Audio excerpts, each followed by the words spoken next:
یہ وہ لوگ ہیں کہ جب اللہ کا نام لیا جاتا ہے تو ان کے دل ڈر جاتے ہیں، اور جب ان پر مصیبت پڑتی ہے تو صبر کرتے ہیں، اور نماز آداب سے پڑھتے ہیں، اور جو مال ہم نے ان کو عطا فرمایا ہے اس میں سے نیک کاموں میں خرچ کرتے ہیں۔ اور ہم نے بہت سے جن اور انسان دوزخ کے لیے پیدا کیے ہیں، ان کے دل ہیں لیکن ان سے سمجھتے نہیں، اور ان کی آنکھیں ہیں مگر ان سے دیکھتے نہیں، اور ان کے کان ہیں پر ان سے سنتے نہیں۔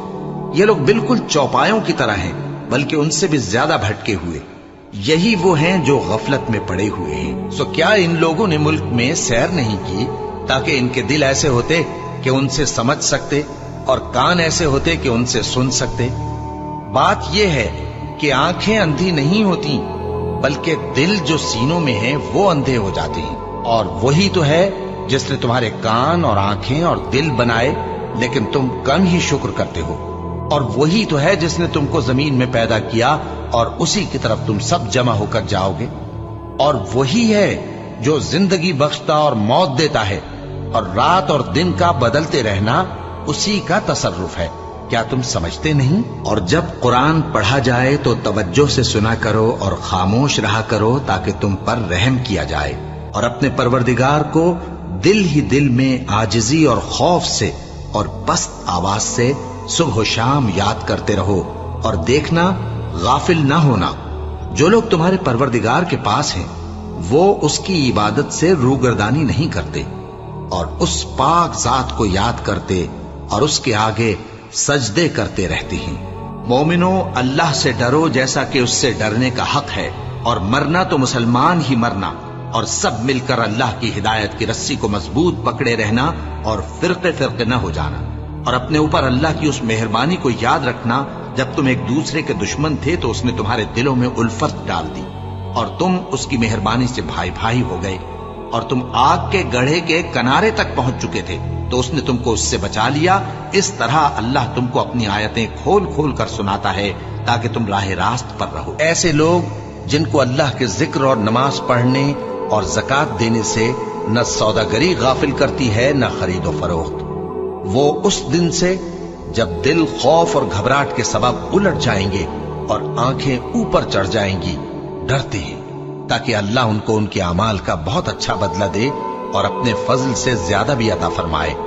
اور اللہ جس کو چاہتا ہے بے حساب رزق دیتا ہے۔ بھلا تم نے اس شخص کو دیکھا جس نے اپنی خواہش کو اپنا معبود بنا رکھا ہے اور باوجود جاننے بوجھنے کے گمراہ ہو رہا ہے؟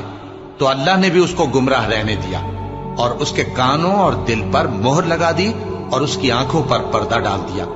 اب اللہ کے سوا اس کو کون راہ پر لا سکتا ہے؟ تو کیا تم لوگ نصیحت نہیں حاصل کرتے؟ اور اگر ہر ایک نافرمان شخص کے پاس روئے زمین کی تمام چیزیں ہوں تو وہ عذاب سے بچنے کے بدلے میں سب دے ڈالے، اور جب وہ عذاب کو دیکھیں گے تو پچھتائیں گے اور ندامت کو چھپائیں گے، اور ان میں انصاف کے ساتھ فیصلہ کر دیا جائے گا اور ان پر ظلم نہیں ہوگا۔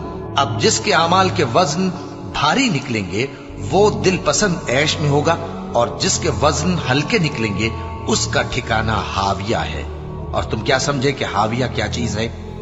وہ دہکتی ہوئی آگ۔ اور مومنو، یہ نہ سمجھنا کہ یہ ظالم جو کام کر رہے ہیں اللہ ان سے بے خبر ہے۔ وہ ان کو اس دن تک مہلت دے رہا ہے جبکہ دہشت کے سبب آنکھیں پھٹی کی پھٹی رہ جائیں گی، اور لوگ سر اٹھائے ہوئے میدان قیامت کی طرف دوڑ رہے ہوں گے۔ ان کی نگاہیں خود اپنی طرف لوٹ نہ سکیں گی، اور ان کے دل مارے خوف کے ہوا ہو رہے ہوں گے۔ اور یہ قرآن رب العالمین کا اتارا ہوا ہے، اس کو امانت دار فرشتہ لے کر اترا ہے، یعنی اس نے تمہارے دل پر اس کا القاء کیا ہے تاکہ تم لوگوں کو خبردار کرتے رہو، اور القاء بھی فصیح و بلیغ عربی زبان میں کیا ہے، اور اس کی خبر پہلے پیغمبروں کی کتابوں میں لکھی ہوئی ہے۔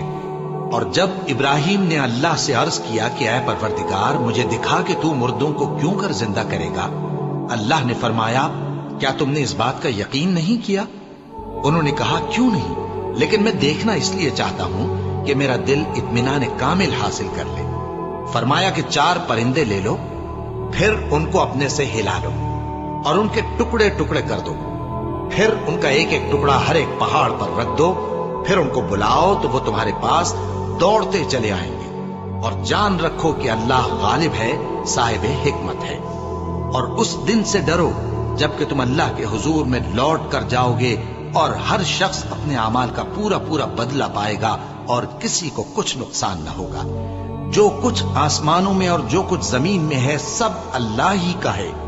تم اپنے دلوں کی بات کو ظاہر کرو گے تو اور چھپاؤ گے تو اللہ تم سے اس کا حساب لے گا، پھر وہ جسے چاہے مغفرت کرے اور جسے چاہے عذاب دے، اور اللہ ہر چیز پر قادر ہے۔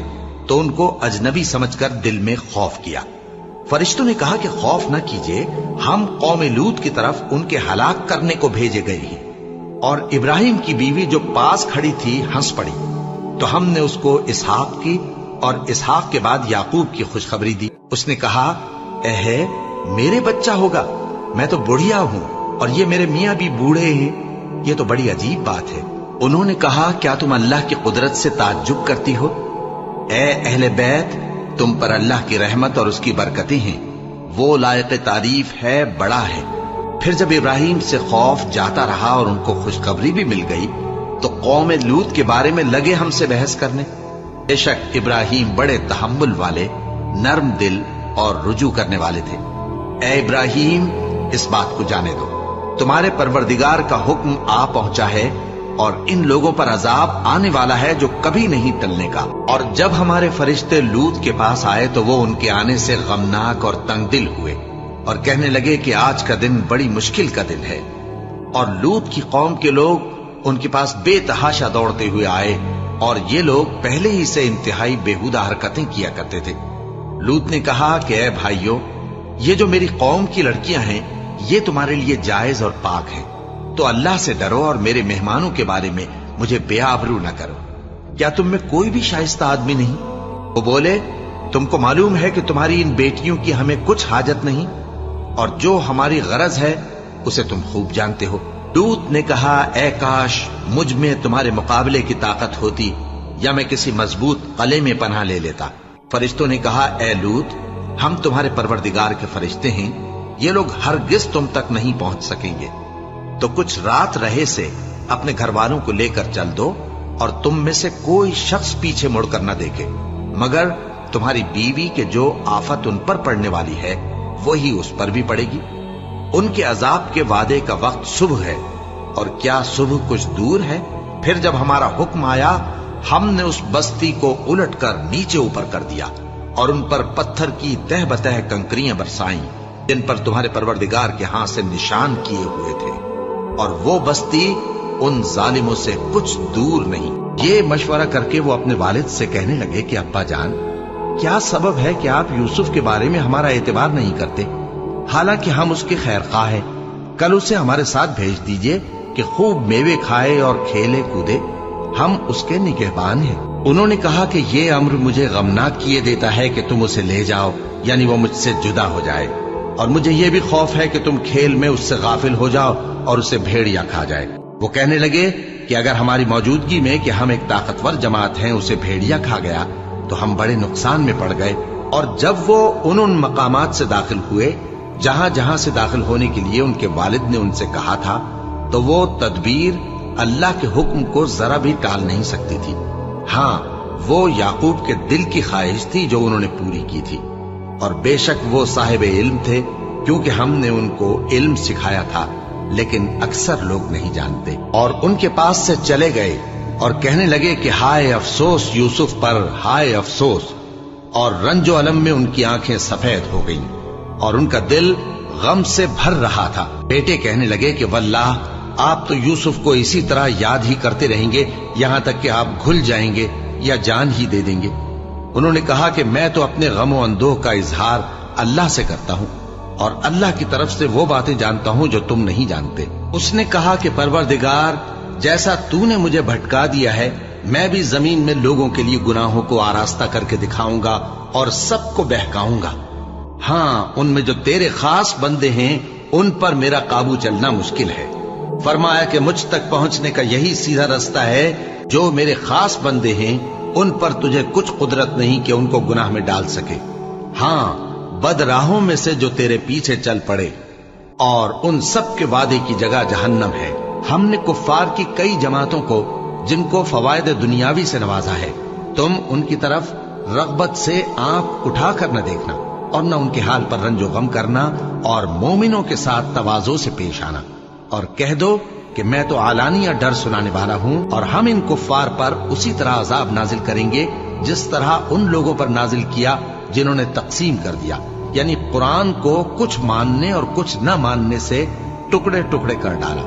سو تمہارے پروردگار کی قسم، ہم ان سے ضرور پرسش کریں گے ان کاموں کی جو وہ کرتے رہے، اور ہم جانتے ہیں کہ ان کی باتوں سے تمہارا دل تنگ ہوتا ہے، تو تم اپنے پروردگار کی تسبیح کہتے اور اس کی خوبیاں بیان کرتے رہو اور سجدہ کرنے والوں میں سے ہو جاؤ، اور اپنے پروردگار کی عبادت کیے جاؤ یہاں تک کہ تمہاری موت کا وقت آ جائے۔ اور اللہ ہی نے تم کو تمہاری ماؤں کے شکم سے پیدا کیا اس حال میں کہ تم کچھ نہیں جانتے تھے، اور اس نے تم کو کان اور آنکھیں اور دل اور ان کے علاوہ اور اعضاء بخشے تاکہ تم شکر کرو۔ جو شخص ایمان لانے کے بعد اللہ کے ساتھ کفر کرے، وہ نہیں جو کفر پر زبردستی مجبور کیا جائے اور اس کا دل ایمان کے ساتھ مطمئن ہو، بلکہ وہ جو دل سے اور دل کھول کر کفر کرے، تو ایسوں پر اللہ کا غضب ہے اور ان کو بڑا سخت عذاب ہوگا۔ اے پیغمبر، لوگوں کو حکمت اور نیک نصیحت سے اپنے پروردگار کے رستے کی طرف بلاؤ اور بہت اچھے طریق سے ان سے مناظرہ کرو۔ جو اس کے رستے سے بھٹک گیا تمہارا پروردگار اسے بھی خوب جانتا ہے، اور جو رستے پر چلنے والے ہیں ان سے بھی خوب واقف ہے۔ اور اگر تم ان کو تکلیف دینی چاہو تو اتنی ہی دو جتنی تکلیف تم کو ان سے پہنچی، اور اگر صبر کرو تو یہ صبر کرنے والوں کے لیے بہت اچھا ہے۔ اور صبر ہی کرو، اور تمہارا صبر بھی اللہ ہی کی مدد سے ہے، اور ان کے بارے میں غم نہ کرو، اور جو یہ سازشیں کرتے ہیں اس سے تنگ دل نہ ہو۔